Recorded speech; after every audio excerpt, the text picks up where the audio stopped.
America's Book Club is brought to you by these television companies and is supported by the Ford Foundation. From the nation's iconic libraries and institutions, America's Book Club takes you on a powerful journey of ideas, exploring the lives and inspiration of writers who have defined our nation. As a young boy growing up in Baltimore, I went to my local library and was inspired to read as many books as I could. Hopefully people will enjoy hearing from these authors, and hopefully they'll want to read more. Now, from Camden Yards in Baltimore, Maryland, best-selling writer and children's book author, Baseball Hall of Famer and World Series champion Cal Ripken Jr. He's joined by civic leader and Baltimore Orioles owner David Rubenstein.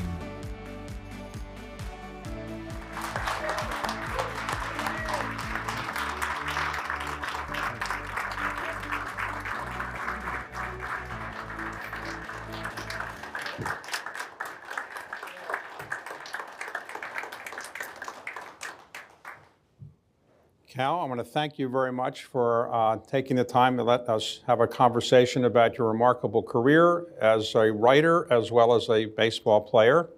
And we're doing this from the clubhouse of the Baltimore Orioles at Camden Yards. And I guess you were familiar with this clubhouse, right? Yeah, it brings back a few memories for sure. They put a kitchen over there on that side because my locker was right in the corner. And so I had a good view of everything that happened.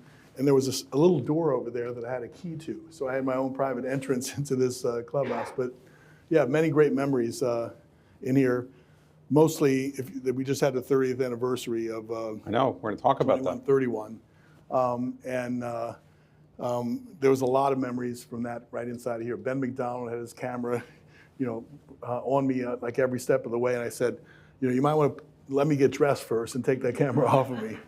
Well, let's talk about three different things. First, I want to talk about your writing career that people don't know as much about, probably.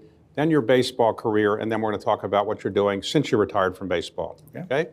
So, as a writer, you've written an autobiography about your career and a number of other books. I think a total of maybe 17 books. So, what propelled you to be a writer? And when you were a boy, did you read a lot, or did you ever think about writing books then? Yeah. I always had a love of books. In the beginning, my mom used to read bedtime stories. And then when I became a dad, I used to read bedtime stories to my kids. And you would try to use an animated voice and kind of make it more interesting because I wanted my kids to see books as more like toys than something that they didn't want to open up and look at. So I remember my daughter's favorite book was Three Billy Goats Gruff. And many times I would play the voice of the troll. And it was like, "Who's that trip-trapping across my bridge?" And he go, and his eye, and so anyway, we had a fun time doing that. And because of baseball, I got into writing books. I mean, after the '95 season, there was this big need to learn more about me, and a biography came out of that. And so I really enjoyed the process of going through that. And then having influence with kids, I thought writing kids' books were a good way to broach certain subjects that might have been tough when you were kids or whatever else in the backdrop of a travel right. Baseball team, because we all worry about things as kids, and it was a way to communicate a good message through books. So I just enjoyed the process. You wrote novels for children as well, right? Mm-hmm. And so I guess the first book was probably an autobiography because you wrote about your life as a baseball player. We'll talk about that in a moment. But when you sit down and write an autobiography, isn't that difficult? You got to think through everything in your life. And was that complicated? You wish you hadn't done it when you halfway through it, or you? Maybe I was responding to the giant advance on the book that they were putting in front of me. But it was a weird feeling talking about your life, your overall life, and when your life is, your baseball career is not over. And so the examination of your life, although it was kind of fun, but I've always been someone that wanted to look forward and not look back too much. So that was more difficult, and I had those feelings.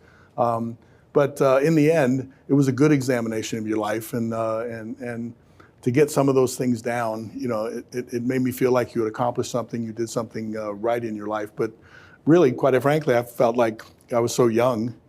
I think 95, I was 35 years old. And so I said, I hope this isn't just the end. I hope they have a whole lot more going on in the future. Well, let's talk about how you grew up to be a baseball player for a moment. You grew up, were you born? Havre de Grace, Maryland. Actually, I grew up in Aberdeen, but there was only one hospital in the county, and that was in Havre de Grace, so Havre de Grace, Maryland. Your father, Cal Ripken Jr., was a baseball player and a manager and a coach? Mm-hmm. For the first 14 years of my life, he was a manager and coach in the minors.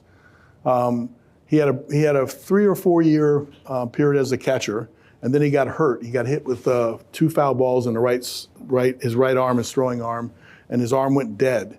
And so it's kind of interesting now. We're doing Tommy John surgeries and all kinds of stuff, but they didn't know what to do with that.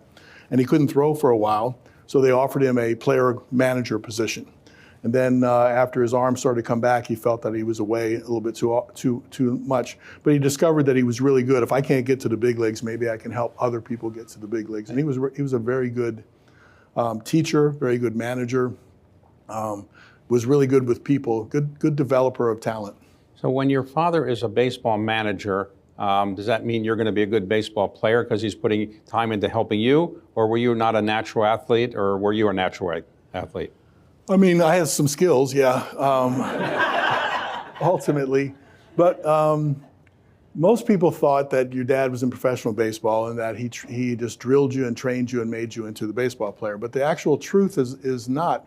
When he was a minor league manager, in those days, he was the hitting coach, the pitching coach, the infield coach, the outfield coach, the catching coach. He did all of that, because we didn't have specialty coaches. He was in charge of all of that. So he was teaching and developing his minor league teams for the Orioles, and I was a witness to that. So many times I would learn about infield fundamentals because he was talking to Doug DeSensei about what he was doing in the game. So I was around it a lot, and I benefited by hearing him teach other people, but he never really worked much with me. I learned, I always say Dad was the encyclopedia of baseball, and all those players in the minor leagues were like little small books. So I could go ask an outfielder how he catches a fly ball. I could ask an infielder how he does this. A good base stealer, I could ask him questions. So if I asked a player something, for example, we talked about this earlier, and the outfielder said, you should catch a fly ball like this. And I'd go back and say, hey, I just talked to so-and-so today, and he said I should field a fly ball like this. My dad said, no, that's not the right way to do it. It's like this. So I would X him off my list. And so then, but when Dad said, yes, that's exactly right, then I stayed with that guy, and I kept pestering. Very often, if your father's a baseball professional manager, by the time he comes home at night, he's tired of talking about baseball, so he talks about other things. Did he talk to you about with baseball all the time, or did he just basically want to talk about anything else? Most of the time when he was home, he they had to fill out reports and all that kind of stuff, so he had that responsibility. So I'd always remember him pecking at the typewriter like this, an old Corona typewriter, and duplicate copies and sending it off as a report. But the great value of being his son was he allowed me to go to the ballpark when I was old enough, and old enough meant 8. And so then I'd go to the ballpark, and you had to wear a uniform to be on the field, and I'd go shag in the outfield, and I'd be around it all day. And it was so you'd pick up all kinds of things just by being around it. When did you start playing Little League Baseball? At 8 years old. And were you a superstar then? I made 1 out in the whole season. You only hit? So I hit like 975 or something like that. 975. It might be a record, I don't know.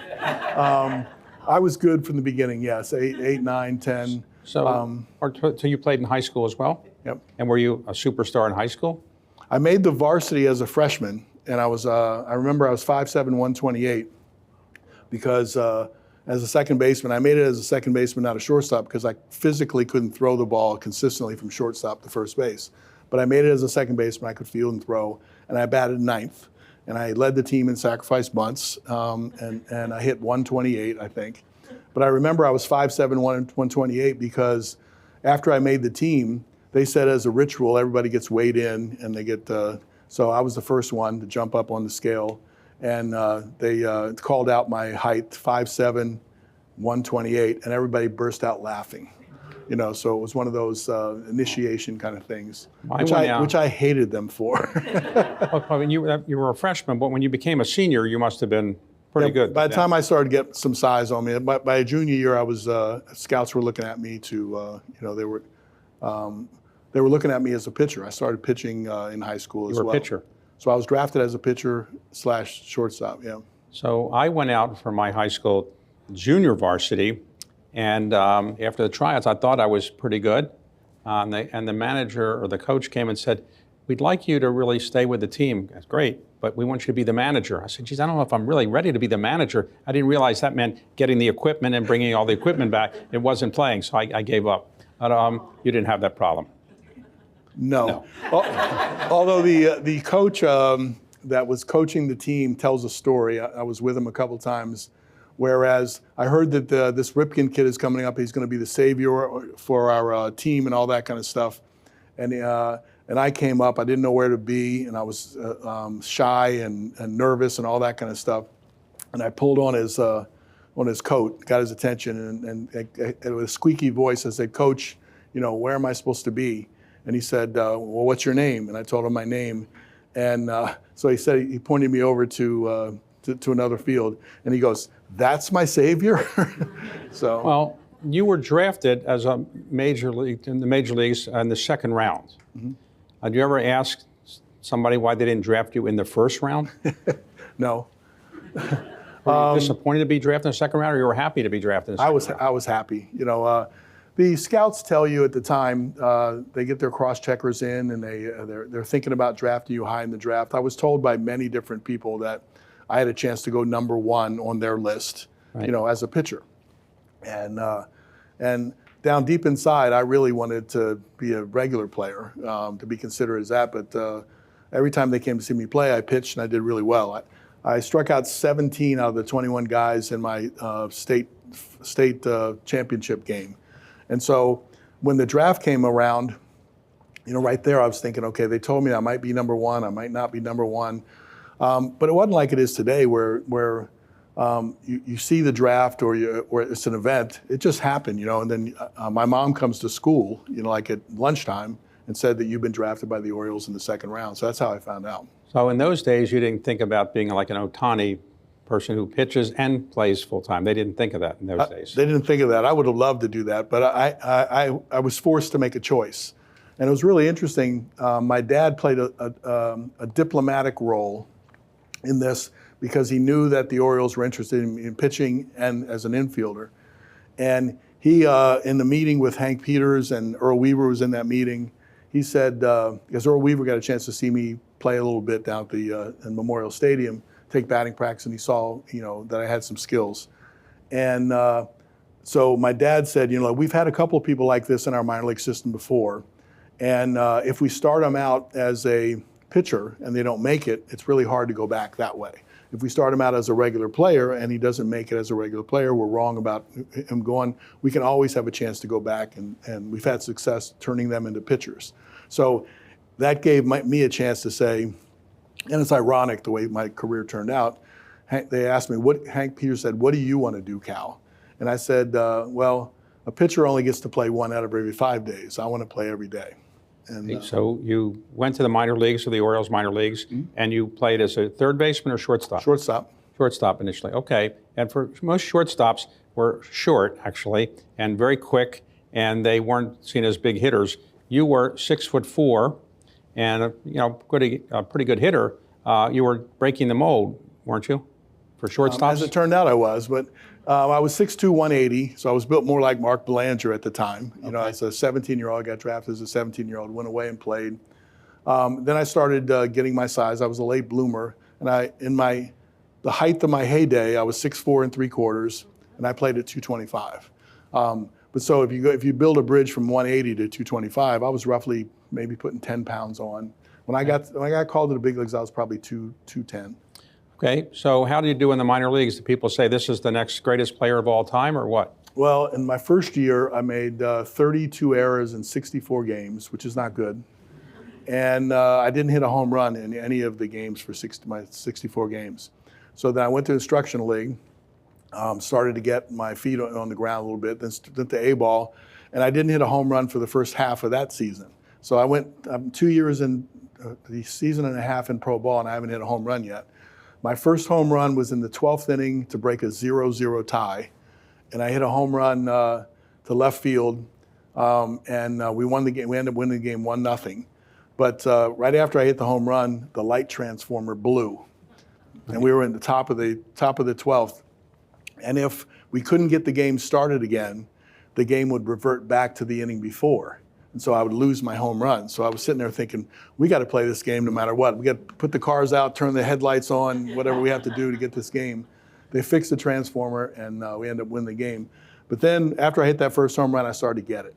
And then I started hitting really well. I hit 300, and I think I hit 5 or 6 home runs in the next 2 weeks and got called to the to Double A. The Orioles brought you up, and you were in the minor leagues for 2 years or so, and then 4 years. 4 years in the minor leagues. Okay, 4 years, and then what year did... Let me clarify that. Bluefield, 78, Miami, 79, Charlotte, 1980, Rochester, New York, 81, but I got called up halfway through. All right, so you're called up in the major leagues. Sorry about that. When you're called up into the major leagues, I'll let you talk for a while. Was it a surprise that you were called up, and that was your father in the Orioles organization at the time, but did he tell you in advance you're going to be called up, or was it a surprise? And were you called up to be a shortstop, a third baseman, and were you a starter as soon as you came up to the Orioles? Where do I start with that? I wasn't surprised because in 81, everything came together. In 1980, in Charlotte, the home runs and the power and the average and all that came up. But they moved me to third base. And at that point, and third base was easier for me at that time. And then when I went to Rochester and started the season, I was leading the league in home runs and right up there in batting average, and everything was going good. And there was a strike looming over Major League Baseball.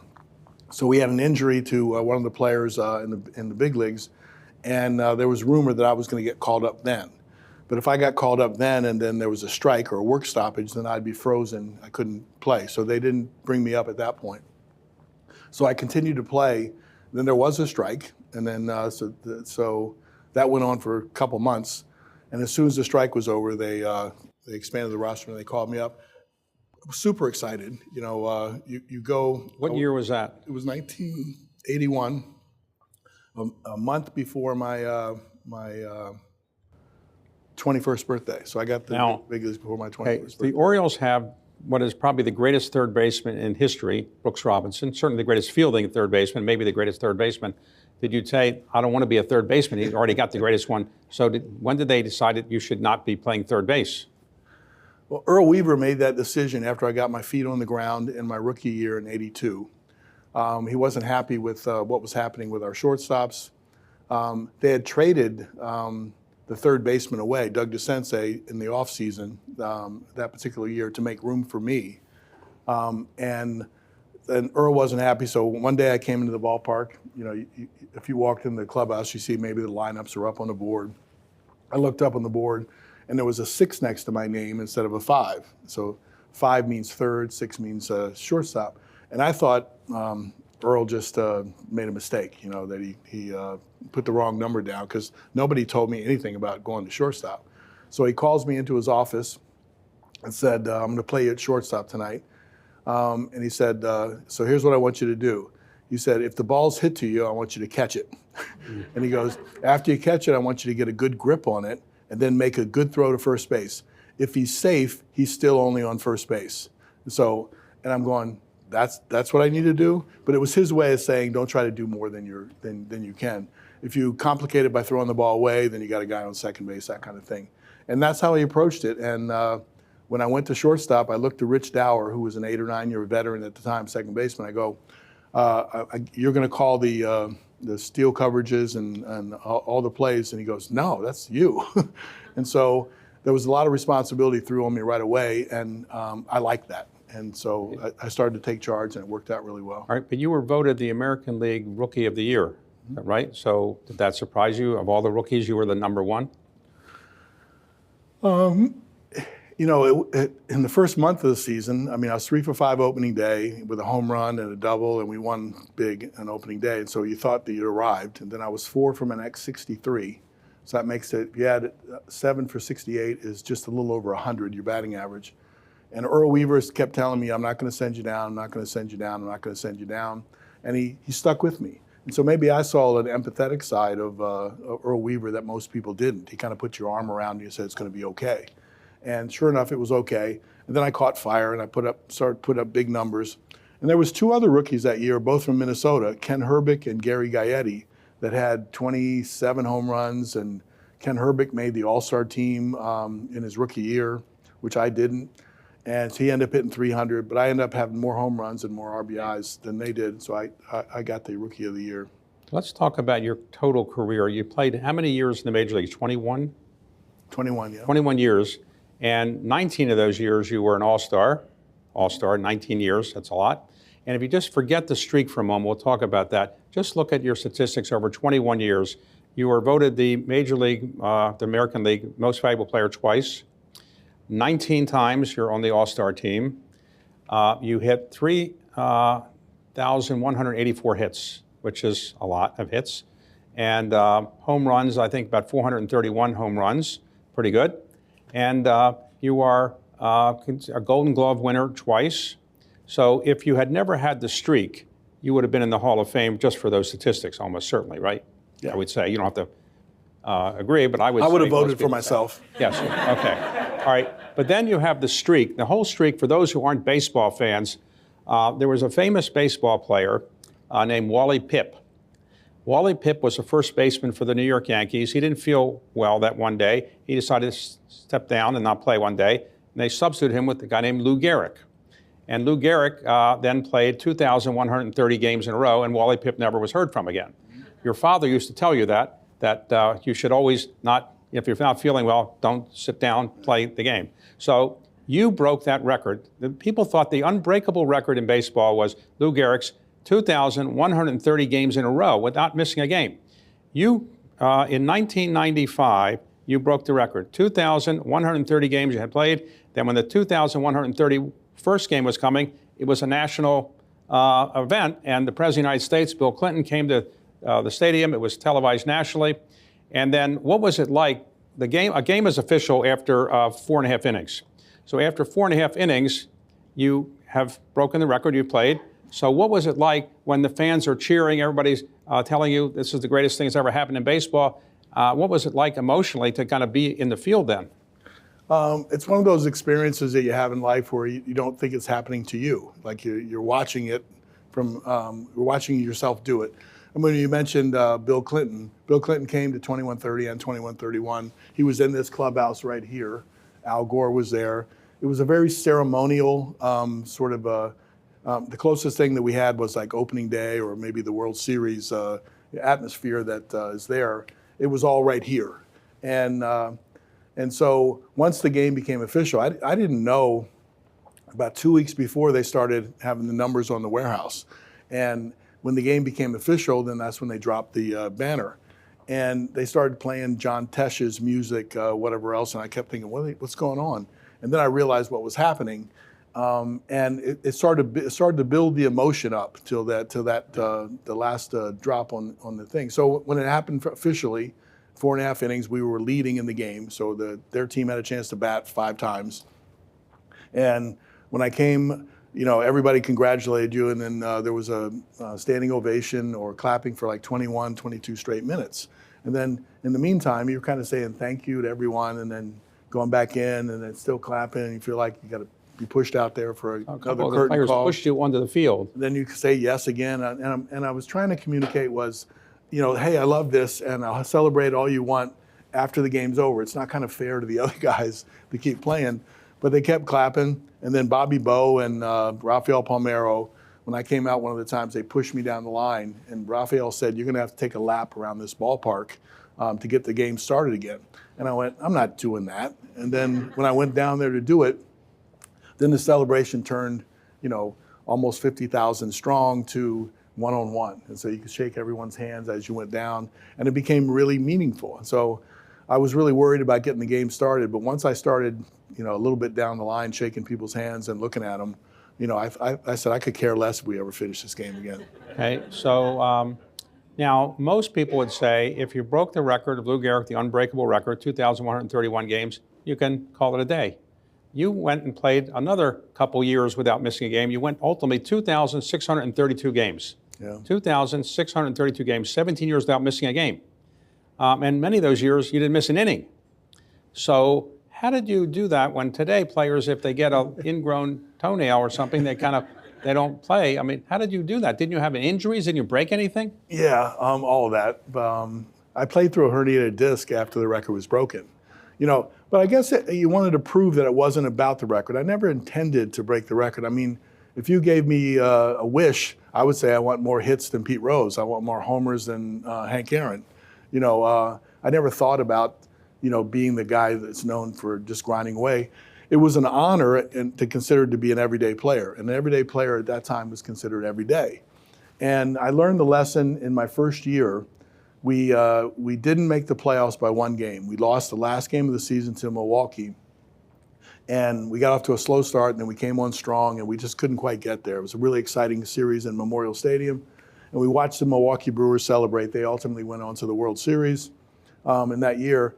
And all of us kind of thought, where could we have made up that one game? Where could we have made up that one game? So it tells you the importance of a game in April or a game in May. You never know. And so when you're trying to meet the challenges each and every day, you want to put yourself out there to meet this challenge. And that was my approach. I laugh when you go back to Wally Pipp. When I was in the minor leagues and I was struggling, and I was feeling a little sorry for myself. I was beat up a little bit. I got hit with a pitch in the back of my hand. I was just down. And I called my dad, and I said, God, I feel like I'm really banged up. Maybe I could use 3 or 4 days off to get healthy again and get in the lineup and play. And then, maybe have a new start. And my dad said, well, you could take a day off. You could do that. He said, but what's going to happen when the guy that replaces you gets 3 hits tonight?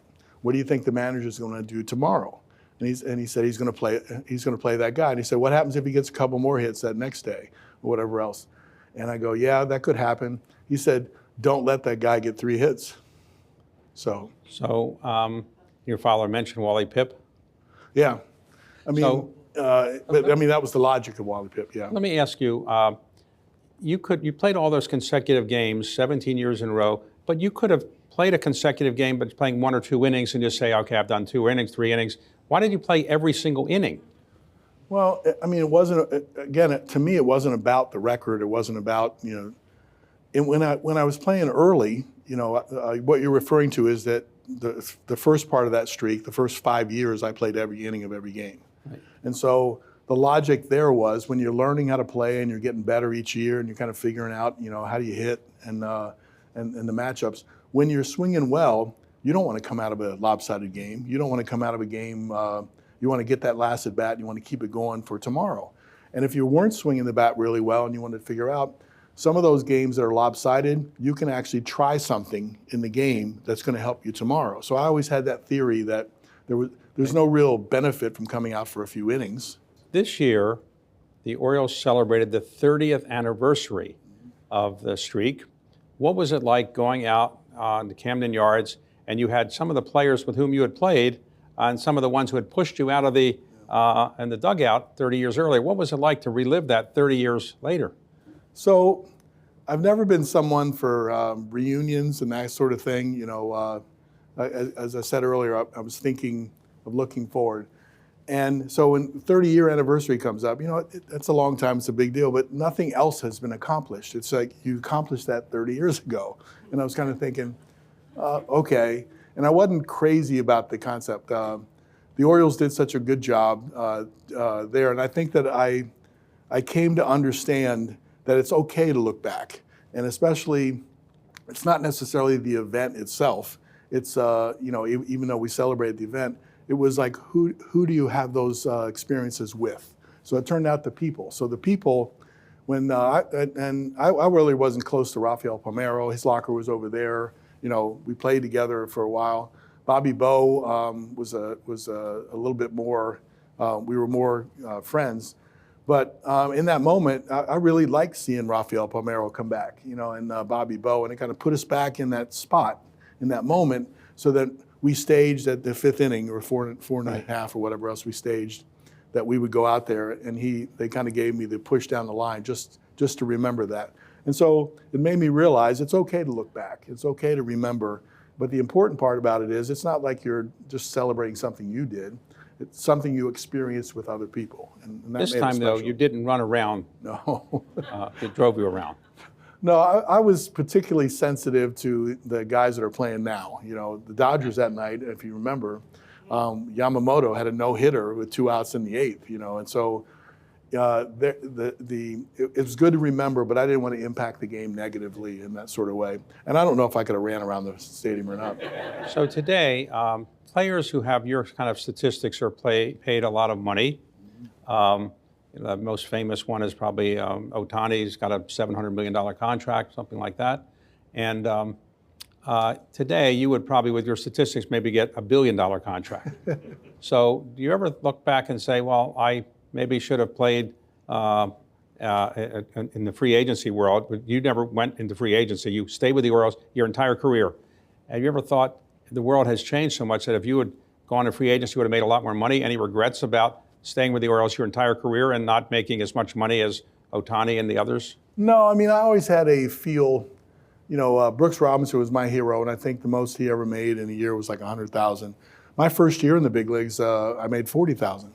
And so I got a $100,000 bonus for being Rookie of the Year, which was nice. But you hear, as the business side of baseball got up and the salaries continued to climb, you'd hear players of past would say, this guy's making that, he couldn't do half of what I could do, and there was a little bit of resentment. I never wanted to be that way because I always thought it was relative to your time frame. And the business side is the business side. It's more importantly is what you focus on, what you do on the field. If you want to measure yourself against past players, that's the place to measure it, not necessarily in the salary. So when you were playing, who was the greatest? Although I did pretty well. You did okay? Who was the greatest baseball player you ever played against or you ever saw? The guy that comes to mind really quickly is Ken Griffey Jr. I played against his dad, and then I played against him for a while. Ken Griffey Jr.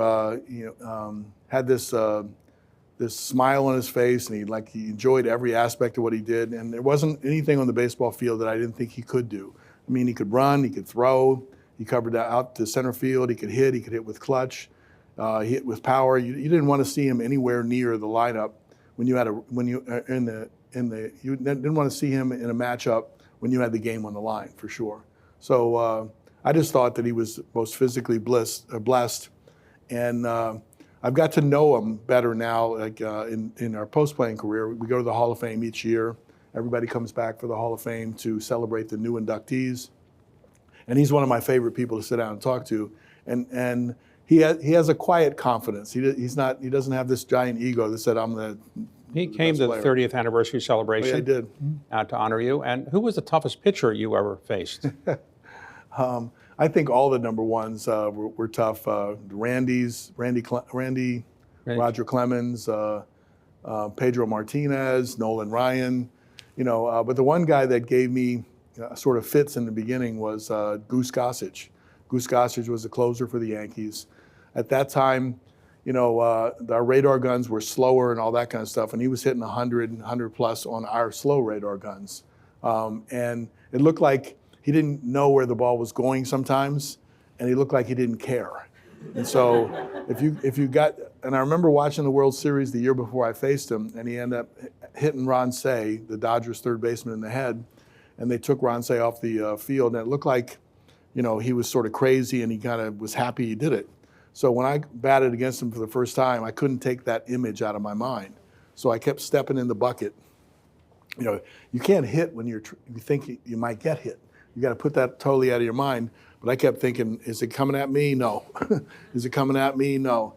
And I wasn't hitting very well against him, and I was intimidated. And I was trying to figure out, I got to fix this. And one of our players was friends with him, and he called over to the clubhouse and said, hey, why don't we go grab some ribs afterwards? I'll take you to this place called The Stable in Cockeysville. And I overheard the conversation. So when I was driving home that night, I went past the stable and I looked over and I went, I don't know what I'm going to do, but I pulled in. And I walked in, and my teammate and Goose was sitting, in the corner, and they saw me coming in and they called me over.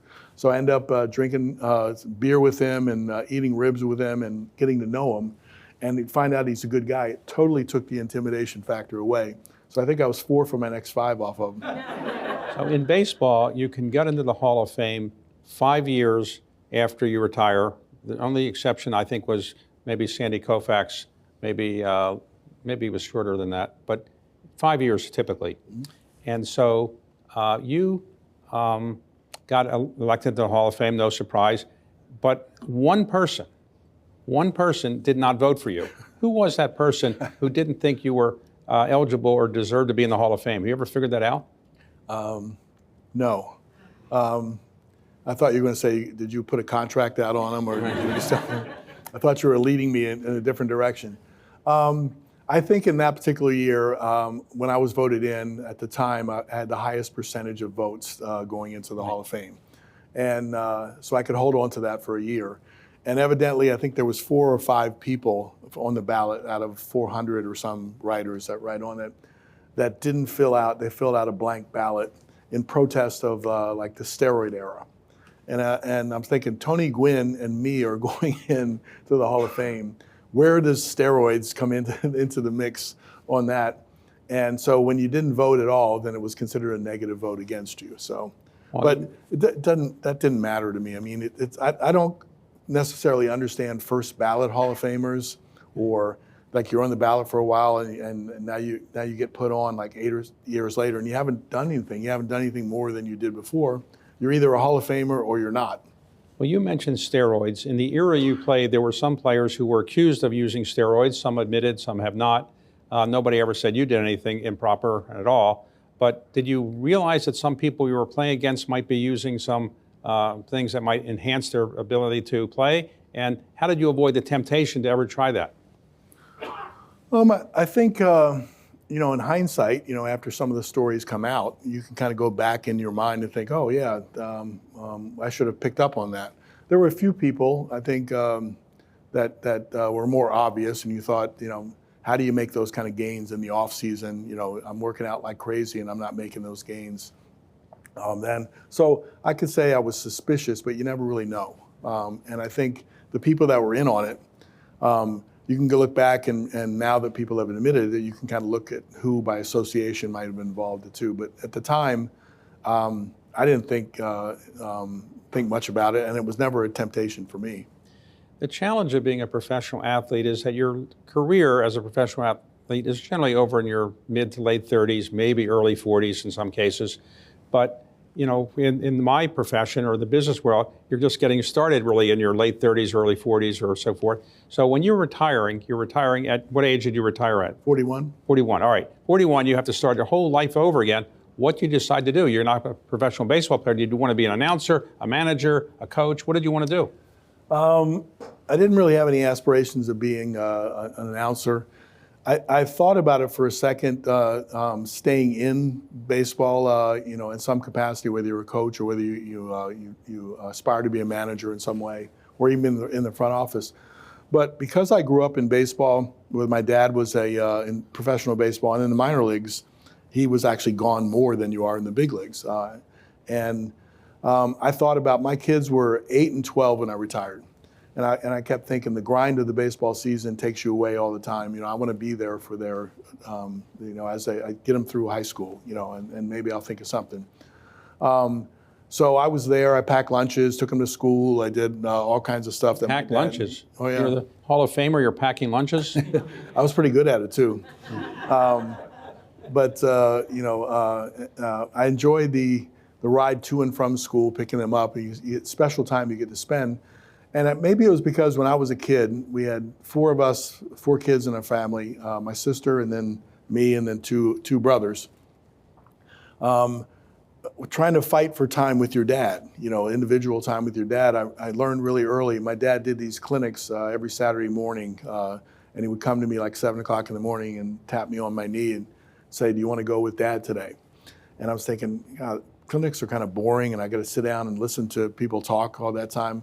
I really don't want to go, but I knew that my other siblings would not go. So it was my chance to go. So I always got up, and it was the 20 minutes in the car with him that you had time with him, and it was 20 minutes home that mattered the most.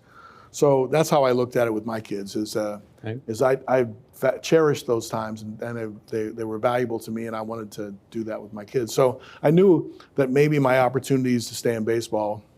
So we did start a kids business. We did go into the minor league baseball business. So I learned business, and that was very gratifying to do. So you bought minor league teams and youth baseball. Can you explain what you did in youth baseball?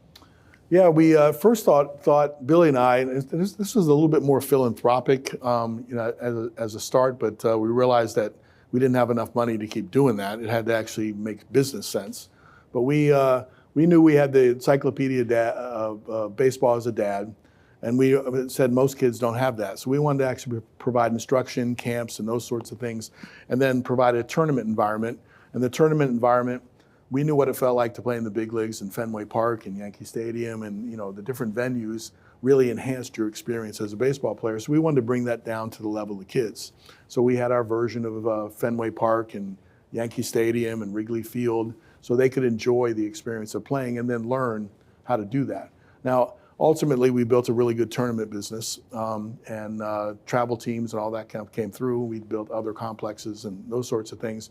And some of the camp or the instructional part, although we were most excited about that part, kind of fell off to the wayside because everybody had their own personal coaches and they learned how to do it. And a lot of the kids, which was a compliment to Billy and me, when we had these camps, they would send their kids to camp, and we were all about teaching baseball. And so, but you had all kinds of different talents of baseball. Some kids didn't like baseball at all, but the parents sent them to us, right, because they trusted us and they wanted to have experience other things. So we had to try to divide the kids up into different groups and all that kind of stuff to teach them. And so you mentioned your brother Billy. For a while, I should have mentioned, when you were a shortstop for the Orioles, for a number of years, maybe 5 or 6, he was the second baseman. It's very unusual. I don't know if you've ever been a brother combination, shortstop and second base. What was it like playing with your brother in the major leagues? It was awesome. I don't know if you saw some of the memorabilia items on the table. I had some of my gloves over there. I picked one glove out of a box. On the outside of it, it said, it was 1987. It said, this is a glove that I used when Billy got called to the big leagues. And so Dad was the manager. He was only manager for a brief period of time, but during that time, he gets called to the big leagues. So I think it's the first time in baseball history that Dad managed his 2 sons in the big leagues. And the cool part about it was Billy was 4 years younger than me, so we never played in any level of growing up. I was out of high school by the time he got to high school. And so, he knows baseball really well. It was almost like we were so in sync right from the get-go about how to turn double plays. We turned the toughest double plays. I knew exactly where he wanted it on a double play. He knew where I wanted it, and he had an expression that, like, I wanted it right here, like to my right hip, so I could make a shorter pivot and get a good ball on the throw. And when he'd do that in the game, he'd give it to me right there, and I'd turn the double play. And he said, I put it right in your holster, didn't I? But it was fun. For an example, too, like, it was really critical to know what pitch is being called, because you have a guy on first base and he might steal or might be a hit and run, and you got to make decisions every pitch on who covers. And so I looked over at him one time because I got blocked out, of the bat. The guy's the hitter was putting the bat in front of the signal, and I couldn't see it, and it was a really important time. And I kind of panicked. I go, I didn't see it. And then Billy instinctively just gave me coverage the same way I would give coverage back. And you don't get that sort of in sync very often. So I played with him for 5 straight years. So a low point of your baseball career may have been when your father was the manager, and I think the Orioles lost 8 games in a row or something like that in the beginning of the season, and the Orioles fired him as the manager. You're the star player. What was that like? I always thought Dad was a company guy. He was loyal in the minor leagues to help develop players to get to the big leagues, then came to the big leagues as a coach. And he was Earl Weaver's right-handed guy. And then when Earl retired in '82, I thought it was natural that Dad would step in and be the manager at that point. We didn't see it everybody didn't see it that way. So we brought another manager in, Joe Altobelli, for that time. We win the World Series under Joe. Joe managed for a couple more years. And then we were in kind of a rebuilding mode. So then they decided that they would give Dad a chance. And so I don't think we told anybody that we were in a rebuilding mode. The expectations were still for us to be good. And so when we got off to that bad start, we were 0-6, and they fired Dad. And then Frank Robinson came down from the front office, and we lost 15 more in a row. So it was like 0-21 to start the season. Not a good season. The most miserable time that you ever want to have. But in some weird way, I'm thankful that I went through that. Because when you go through something like that, you got to figure out who you are, how you can help, how you can be a better teammate to everyone else. And once you get through something like that and come out positive on the other side, then any other thing that happens in your life, it's easier for you to deal with. But it was hard. I was a free agent at the end of that year too. And the most troubling part about that was they thought that they wouldn't be able to sign me, that I was gone. And if I had to make a decision in the first month of that, I would have said, the Orioles have changed, I'm going to go someplace else, But there were trade rumors all the time about me that I was going to go to Boston, I was going to go to New York, I was going to get traded to LA. And it dawned on me that as I came to the ballpark, I could get called into that manager's office and they could tell me that you're traded and you have to go. You had no control over that. And I didn't like that at all. So later in the summer, they came back to me and said, we'd like to rebuild with you, around you. And so I signed a longer-term contract at that point. But there were two things that I really needed out of that. One was I wanted an absolute no trade clause because I didn't like that feeling. And they said, we don't do that. And I go, well, I have to have it. And they said, okay, we'll do it. And the second one was, look, I play basketball in the off season, and I want you to assure me that if I get hurt playing basketball, it'd be the same as getting hurt playing baseball, and it wouldn't affect my contract at all. And they started to give me a little pushback on that. And I go, that's my routine in the off season, and I haven't missed a game to that point. So then they said, okay, you can play basketball. So now you are an investor in the Orioles.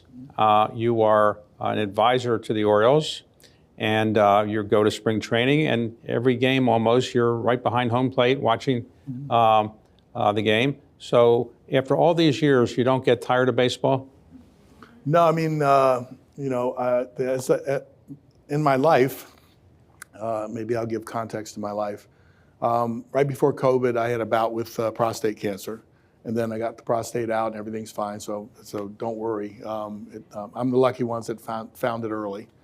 And but that gives you a thought in your life, how do you want to spend, the moments in your life and who you want to spend them with and what you want to do. So I kind of made a decision where I sold our kids business, the majority interest in our kids business. I sold my last minor league team last year. And you're thinking, okay, now you're going to have the freedom to do things that you want to do. But this baseball thing kind of sucked me back in, and being around the guys or whatever else, and being in this position, I'm glad to help in any way I can. And I had a really good time taking part in interviewing the managers and helping Mike make the decision on who to hire. I'm enjoying that, and it seems like I'm getting pulled back in more and more. So it's in your blood, and it kind of makes you talking to Gunnar or Holiday or Cowser and those guys, and just giving them some of the experience and some of the advice that you can. It's very gratifying, and then watch them develop as players. It makes you feel good. So I'm getting pulled back in. So do you watch baseball a lot on television now? You do watch the World Series. You think baseball is more exciting than it was 10, 15, 20 years ago, or you think it's not as exciting? I don't want to sound like an old player that said it was better when I played than it is now. It's a little bit different game. I'd like to see some of the small ball things, some of the finer points of the game come back, because I think that's an important part of winning one-run games and winning in the playoffs. I think executing at that sort of level is good. I don't know, I can't remember seeing a hit and run play. Used to be a hit and run was a good valuable tool against, some of the top line pitching, because you can't you can't put a big inning together a lot of times against those guys because they're not going to give up 2 or 3 hits in a row. So you have to figure out a way, and the hit and run's kind of gone away. The strikeout or whatever else, I can't understand. You know, you keep your A swing alive with 2 strikes, and then you get fooled radically on different pitches, and you strike out. But the way it's looked at now is that's just an out. And I'm thinking, give yourself a chance, put it in ball in play, get somebody in from third with less than 2 out by putting the ball in play. Those things add up. So, I mean, I think I'd like to see a little bit more of that, and I think you are. I mean, Toronto had really good success this year. They had the least strikeouts as a team in the American League. And by putting the ball in play and then running the bases and doing that, it gave them more weapons when the pitchers were really good. So Baseball's changed rules since you played. I think there's a pitching clock now. Do you think that's a plus or a minus, or you don't know? Well, I mean, I had a conversation with the commissioner when they were deciding to do it, and I said, that's the dumbest thing I ever heard. And I didn't like the concept of actually putting a clock out there. Now, if you go back, Earl Weaver said baseball doesn't have a clock. You know, you got to get the last out. You got to get the last out of the game somehow to win the ball game. So you can't you know, stall and like in basketball, North Carolina had the 4 corners when they had a game 1. Then there was no shot clock. They could just dribble the ball all around and then force the game to be won. Baseball wasn't like that. So I couldn't picture a clock in baseball. Then I had to tell the commissioner after the first year, I said, you know, I was totally wrong. Because when you put a clock in, they had a rule that you had to throw a pitch by 15 seconds anyway, but the umpires couldn't enforce that because they didn't have a mechanism to do it. So the league really quickly adapted to this concept. And now people get in the batter's box, the pitcher throws the pitch, and the game gets moving, and it's a much more enjoyable game to watch. Harold Reynolds from MLB Network said he went back to the '83 World Series that I was in, and he put a stopwatch on each of the hitters when they came to the plate and wanted to see what the pace of the play is. And we played to the pace of the game now, and we just did it naturally. And it's kind of funny. I was trying to figure out why is that? Why has this downtime been stretched? And towards the end of my career, walk-up music became popular. You know, so each player somebody came down from the press box and said, you know, what song do you want me to play when you come to the plate? And I go, I don't want any song, you know. But there was a lot of players that liked that, so they would pick their song. And I remember one or two times sitting out in the defense on an away game and seeing the guy in the on-deck circle. He's still staying in the on-deck circle, not approaching home plate yet. And I'm looking up, and then he looks up at the press box like he was like going, you know, and then they play a song, and then he makes his move up to home plate, says hello to the catcher, does all that kind of swing, puts his gloves on like this, and then gets back in the box. I'm going, the collection of the walk-up music might be one of the culprits. It might be I'm making an entrance to my 4 at-bats, and that downtime might be wasted. But now they still have walk-up music, and they still play it, but now they get up there and get in the box. So it's an incredible career, book writing career, playing career, now post-playing. Any regrets in your career? You know, sometimes I feel sorry for myself when you talk to Derek Jeter or Chipper Jones and those guys, because you realize that Derek Jeter, a bad year for Jeter was losing in the first round of the playoffs. And so they didn't experience, like Chipper Jones, the first 14 years of his career, they won the pennant for 14 straight years. Now, they didn't end up winning, I think they won 1 World Series. But the opportunity to play in the postseason is something that I absolutely loved. I got to do it in '96 and '97. We were this close to being in the World Series on both of those times.